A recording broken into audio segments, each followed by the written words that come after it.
How you doing? My name is MC Reg, and welcome to another episode of my hip hop reviews.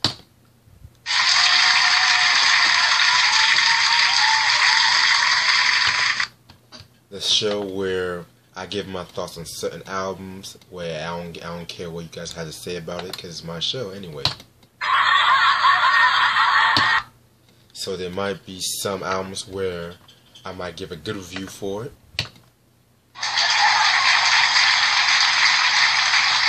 Then there's some cases where there's albums I might give a bad review, or I might not like the album at all.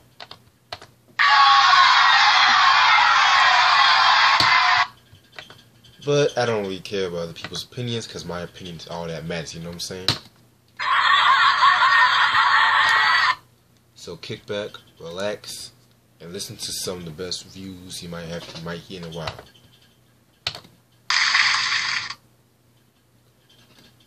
And that is the last time I'm going to use a laugh track.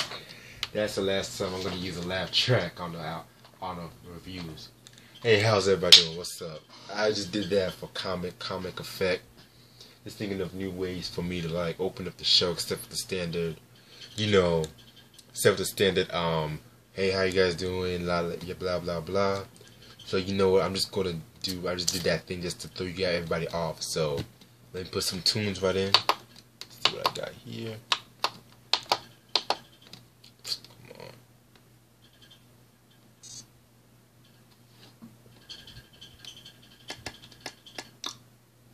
Put some tunes.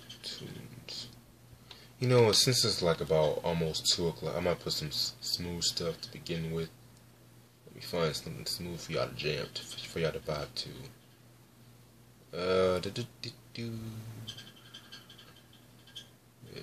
Where is that song at?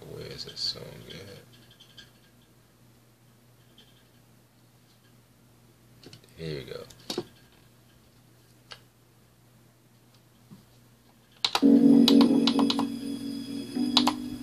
Fazo's Riding High. And now it's time for me to review the album. And the album you guys are about to... Oh yeah, hold on, I forgot. Okay, Mr. Don Gaming 352 requested me to do this. It's Mase, Harlem World, released in 1997 on Bad Boy Records. Singles albums came out with are Feel So Good, What You Want, 24 Hours to Live, and Looking at Me. Okay, so yeah, I've been meaning to review this album for a while now. I was originally going to review it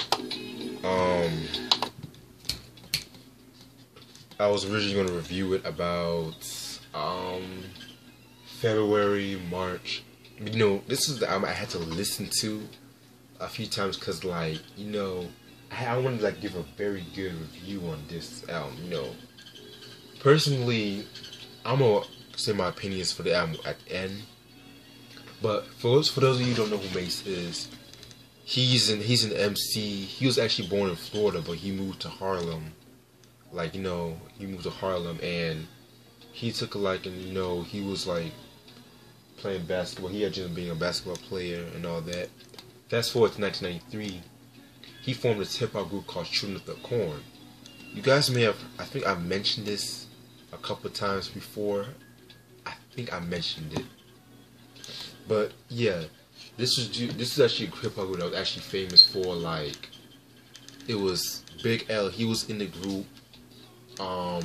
Cameron, yes, the same Cameron, from what's that? Diplomats, like Dipset. But around that time, he was known as Killer Cam.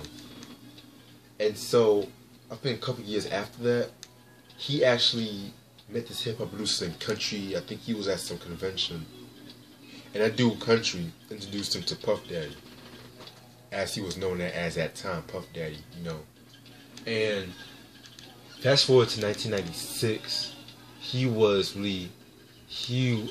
his first appearance on Wax was on the remix of 112's debut single Only You. And 112, they were like a hip hop, R&B group from Bad Boy, very very dope group, by the way. Actually, a very, very, very dope group. Kind of slept on, in my opinion. Fix the lighting. Yeah. And then fast forward to 1997. You know, when Biggie died, you know, Puffy was Mase was basically Bad Boy's biggest star. You know, when Biggie died, and what really got him noticed was that song "More Money, More Problems" for the Life After Death album, which I reviewed that album. Check out, I reviewed it, I think it was last year I reviewed it. And so, then fast forward 1997, Harlem World came out. This album, a lot of people have said this is a classic album. Wait till my opinion. I have an opinion about this.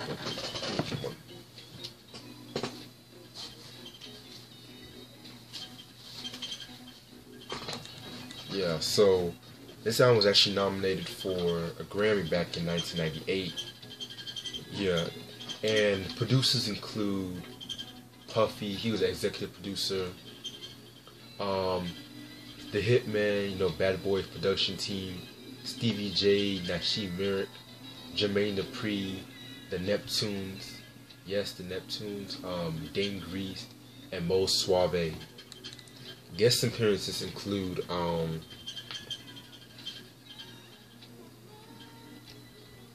it includes Khalees, DMX, the Mad Rapper, Puff Daddy, Lil Kim, Billy Lawrence, you know, yeah, Billy Lawrence. To be honest, I don't know who Billy Lawrence is.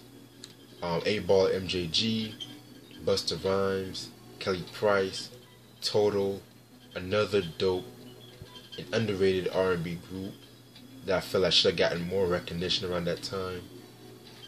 Lil C's, Jay-Z, Black Rob, LOX, DMX, Monifa, and of course 112.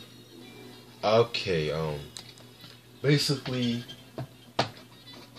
just like a lot of Bad Boy released after Life After Death, this album kind of like, you know, has the same topics they talk about in a lot of Bad Boy releases, like club bangers,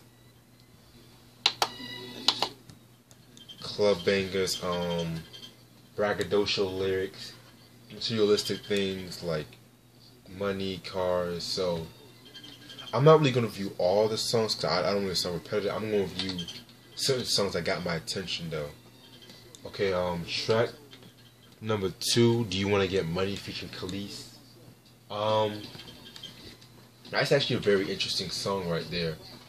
Basically, yeah, it does talk about the materialistic vibe around, but at the same time, he's actually talking about like how some cats was trying to spit at him when he was rapping, but at the same time, once he became more famous and all that, people gonna be all up on his like real saying, "Oh, I love you, my homie," and all that.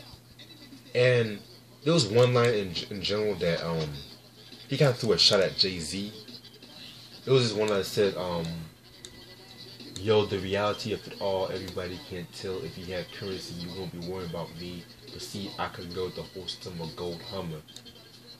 And I mentioned this. They had like a little lyrical kind of beat. I mentioned this in the In My Lifetime Volume 1 album I did months ago, so I'm not gonna repeat myself again. Okay, what's the next one I'm gonna talk about? Take What's Yours featuring DMX. Love this song. This has like a more hardcore kind of vibe to it. And I never really noticed it before, but Mase and DMX kind of have some good chemistry together. I never really noticed it until I listened to this song and the other. I listened to this song and I noticed how they kind of complement each other's styles though. I don't know if you guys may agree with me or not, but that's just how I see it. Looking at Me featuring Puffy. Basically another one of those, you know, Bad Boys generic songs. But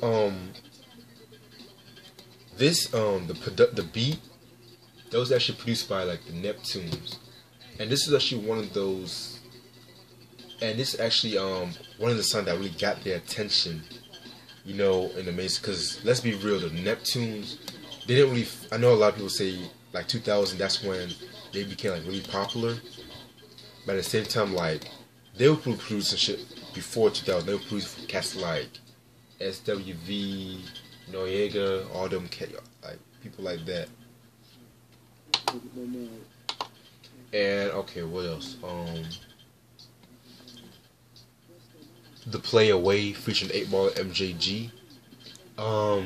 Yeah, another slept on song from the album. Very interesting collab though, because it's kind of interesting because like 8 Ball and MJG were later on signed to Bad Boy Records, I think.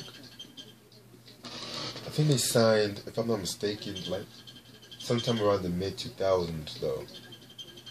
And it's probably like probably my second favorite song off this album. First of all, I love the beat though. More Suave, he did his thing on that beat. And that, in my opinion, that could have been a song that could have been like on. That beat could have fit perfectly with 8 Ball MJG's 4th album in our lifetime. You know what I'm saying? And yeah, very dope ass song. I love that song right there. Feels So Good featuring Puffy. Everybody knows that song. Oh, actually, I forgot to mention though. That song. A lot of people have said that.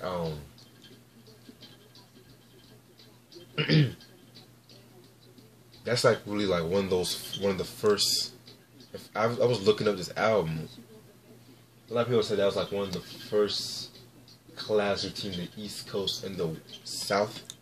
This was like way before Jay-Z and UGK's Big Pimpin', before Jay-Z and Juvenile's You know, yeah, that's all I'll say. That song. Track number 12, Feels So Good, featuring Puff. I think featuring Kelly Price. Puffy did some ad-libs around that. Yeah, everybody knows this song. This is this song was very, very popular. Like, the thing that really got me is the video. The video to that song, it has that like Las Vegas.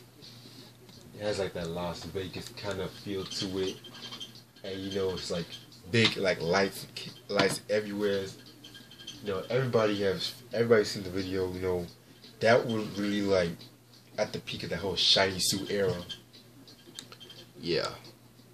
And the last song I'm gonna talk about is 24 Hours to Live, featuring Black Rob, LOX, and DMX. Hands down the best song on the album. That song really, it is just a dope ass song. Like the beat, like you have LOX, you have Black Rob, DMX, Mase, just ripping shit. They all sound hungry on that song. In my opinion, the cat that had the best verse, it's got to be a tie between Black Rob and DMX. Like, I don't know, Black Rob, he should have had a bigger career. Puffy, we did him dirty. I'm sorry, but he should have bigger. He was like a very dope lyricist. I gotta get my hands on his first album. Yeah, the one that came out in 1999. I gotta get my hands on that. Very dope song. Some trivia though. They were actually supposed to make a female version of this song. It's supposed to feature like Queen Pen, Lil Kim, Foxy Brown, and Missy Elliott. But like they scrapped that because of the fact that I think around that time Foxy Brown and Lil Kim were having that little beef. They kind of saw that little beef around that time. And also, you know, Mase retiring. He was getting ready to retire, or he wanted to move on with his life. But other than that, yeah, that's all the songs we're going to talk about. Overall, I like the album. Don't get me, I like the album. I kind of feel like it's kind of better than Puffy's No Way Out. Puff Daddy and the film No Way Out. Because like, although this album kind of has like a lot of filler, a lot of interludes and all that, it's still a pretty dope album. I don't really hate it, but at the same time, some of the songs kind of sound a bit too repetitive. And this was like a major factor of a lot of Bad Boy releases, like LOX's, Money, Power, Respect, even Puff Daddy and the Family No Way Out. Although I do kind of like those two albums, I kind of fell victim to that, you know. Plus the production, you know, some of the samples they were picking, it kind of like sounded the same as the original. And I don't really like it when certain hip hop songs do stuff like that, you know. Like, do switch up the pitch, fuck with the time signature a little bit though. But this is the Hitman we're talking about, so no disrespect to them, I'm just saying. Other than that, okay, Mase, and no, one more thing though. Some of the songs Mase kind of sound a bit too lazy on the song, you know. And I don't know, he has that like kind of like slow kind of flow to him, you know what I'm saying?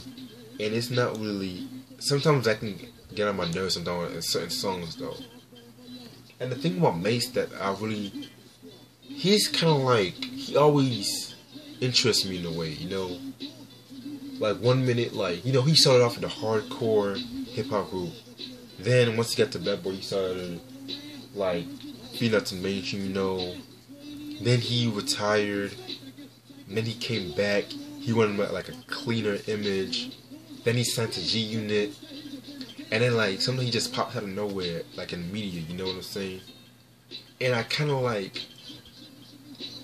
of compare Mase to Syd Barrett of Pink Floyd.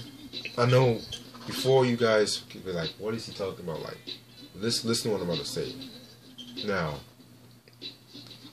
after Syd Barrett left Pink Floyd, I think it was like 1970, 1971, he kind of basically disappeared from the spotlight, you know. And a lot of people were kind of like wondering where he is. Like, he would pop out of nowhere. And Mase in general, like, I know like he's a minister now, but once like once after he dropped the second album, Double Up, which was a horrible album by the way, he became like in and out of the public, you know. Like, you know what to, like, a lot of people will be like, if they seen Mase, you know, what's he up to? Like, he'll just be popping out of nowhere, and you won't expect it. And that's why I kind of compared him to Syd Barrett, like, you know, in that kind of cause. But other than that, it's actually a pretty good album. Would I recommend it? You have to be a fan of like that kind of hip hop to really appreciate it. You know what I'm saying? And other than that, it's actually really. It's a good album. I'm not gonna take it. It's a really good album, but at the same time, be careful, because at the same time, you might not like the album like you might like certain other hip hop albums from 1997. And 1997 was basically what many people kind of see as like the downfall of hip hop, like mainstream hip hop. But at the same time, 1997 brought out some of the best hip hop albums like I've ever heard. Like, of course, Life After Death. Then there's Common's One Day It'll Make Sense, Capone and Noriega, The War Report. What else? What was that one?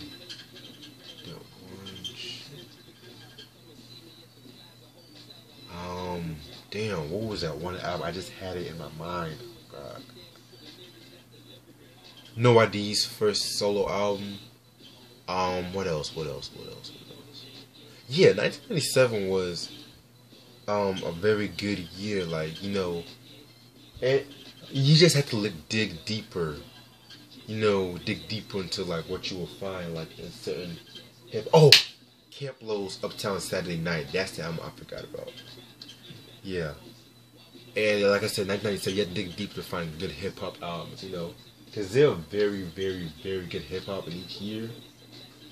But at the same time, certain cats like to focus on the mainstream or what they watch on MTV. Like, they don't want to dig deep to the underground and shit like that. So, other than that, this is Mase's Harlem World, released in 1997. Must cop. And thank you guys for watching. Stay tuned for more of my reviews. Peace.